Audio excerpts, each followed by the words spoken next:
हरखाब Bikram Daimaria Kokrajhar medical college and hospital आरो Kokrajhar cancer हस्पिटालाव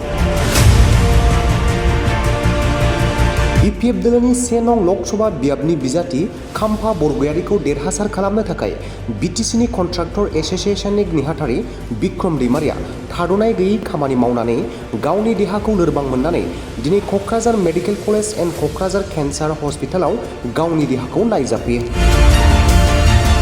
Kokrajhar medical college and hospital आरो क'क्राझार केन्सार हस्पिटालाव गावनि देहाखौ नायजानानै गोजोननाय फोरमायदों बिक्रम दैमारिया।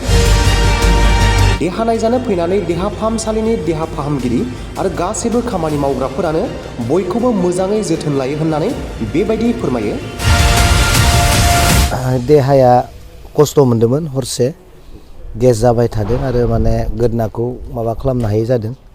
बेनिखायनो जिहेतु जोंहा मोनसे मेडिकेल कलेज आरो बे केन्सार हस्पिटाल दङ, बेवहाय MRI खालामनानै नायबाय, रिपर्टखौहाय गाबोन मोनगोन। खस्थ' मोन्दों, माने जिरायनाय गैयै खामानि मावनायजों लोगोसे एसे देहाखौ बोरैबा मोनलाय नायफैनाय जाबाय। हरसे उन्दुनो हायाखै, बेखौनो लानानै दानि नायफैनाय जादों। जेबो जायाखै बिदि, नङा होमबा? जेबो जाया, गाबोन रिपर्टखौ मोनगोन। खस्थ' मोननायखाय गेसजों आरो ओरै माजों बिखुं हाराजों सानाय जादों।